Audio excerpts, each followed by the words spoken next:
So hello guys, आज हम लोग एक इंडियन पढ़ने वाले इंडियन इकोनॉमिक डेवलपमेंट का फर्स्ट चैप्टर। और ये चैप्टर मैं टॉपिक्स और सीरीज वाइज बनाऊंगा ताकि छोटे रहे वीडियो।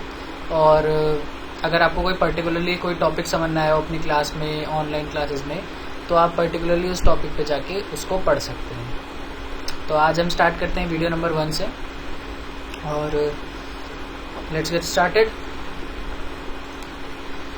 तो भाई लोग, सबसे पहले हम इसमें पढ़ेंगे कि what is colonial rule. Colonial rule बहुत ही इजी डेफिनेशन है इसकी, मैं समझाता हूँ। सबसे डेफिनेशन पकड़ के चलते हैं। It refers to a system between two countries.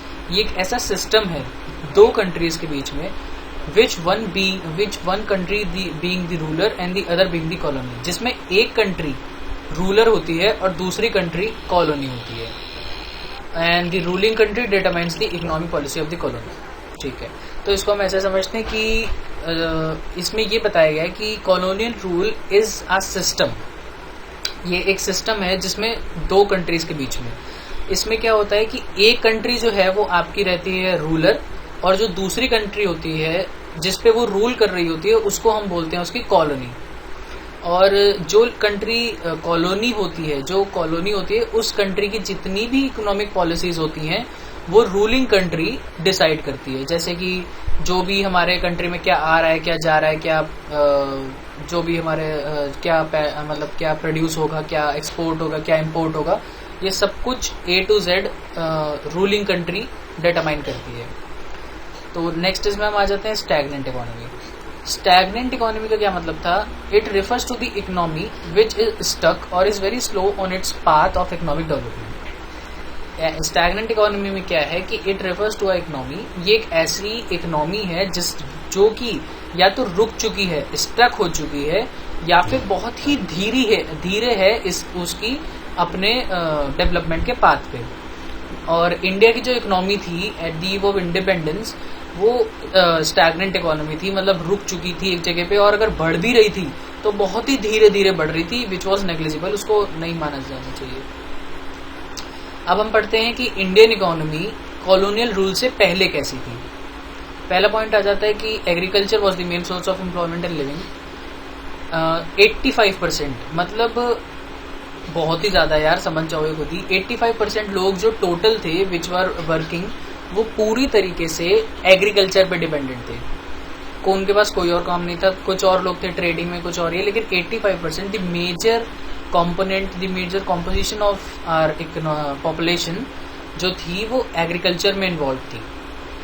और सेकेंड पॉइंट इसमें आता है, only those crops were gone that were used for self consumption and for village artisans. ये जो हम पढ़ रहे हैं ये बिफोर कॉलोनियल रूल, मतलब जब ब्रिटिशर्स हमारे यहाँ आए थे उससे पहले का पढ़ रहे हैं।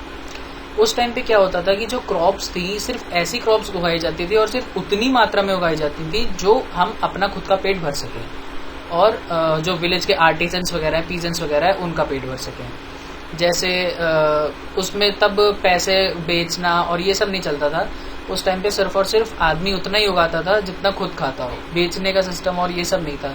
जो आर्टिसंस होते थे, जो पीजेंट्स होते थे, तो ये सारे काम करते थे। जो खुद नहीं उगाते थे वो लोग जो थे, वो उनसे थोड़ा बहुत क्रॉप मांग लेते थे, हाँ यार दिन का ये या वो बदले में उन्हें अपनी प्रोडक्ट दे देते थे। ऐसे चलता था, ज्यादा सादा जीवन, उच्च विचार। थर्ड पॉइंट हमारा आता है famous for handicraft. India was very famous for its handicraft. मतलब कहा जाता है कि एक तरह का कपड़ा होता है हमारे यहाँ का, वो एक नॉर्मल इस सिंगल अंगूठी से पास हो सकता है। इतनी सी अंगूठी से वो पूरा कपड़ा पास हो जाता है। और इंडिया की जो हाथ की कारीगरी थी वो पूरे वर्ल्ड में बहुत ही ज्यादा फेमस थी। हर जगह से उसके, मतलब जो राजा महाराजा बाहर के, जो क्वीन किंग्स वगैरह होते थे, वो सब इंडिया के ही बने हुए कपड़ों को पहनते थे। वहाँ वो रॉयल्टी का सिंबल होता था, कितने अच्छे और फाइन क्वालिटी होती थी हैंडीक्राफ्ट में। और फोर्थ पॉइंट आ जाता है, enjoy extensive trade in Asia and Europe. जो इंडिया थी वो उस टाइम पे, मतलब ब्रिटिशर्स के टाइम से पहले, एशिया और यूरोप से बहुत ही अच्छा ट्रेड करती थी। जैसे हैंडीक्राफ्ट्स की ट्रेडिंग हो गई, या जो भी हमारे यहाँ चलता था, जो भी हमारे यहाँ उगता था, या जो भी था हमारे यहाँ, जिस चीज की भी हम ट्रेड करते थे, वो एशिया और यूरोप से बहुत ही एक्सटेंसिव होती थी, मतलब बहुत ही अच्छी खासी हमारी ट्रेडिंग चल रही थी एशिया और यूरोप से। 5th पॉइंट आ जाता है independent, self reliant and prosperous economy. उस टाइम की जो मतलब जो इकोनॉमी थी वो इंडिपेंडेंट थी पूरी तरीके से, और मतलब हम किसी पे निर्भर नहीं थे कि भाई हमें दे दो या ये वो, या हम लोग किसी बाहर की कंट्री के पास नहीं जाते थे मांगने कुछ या कुछ करने।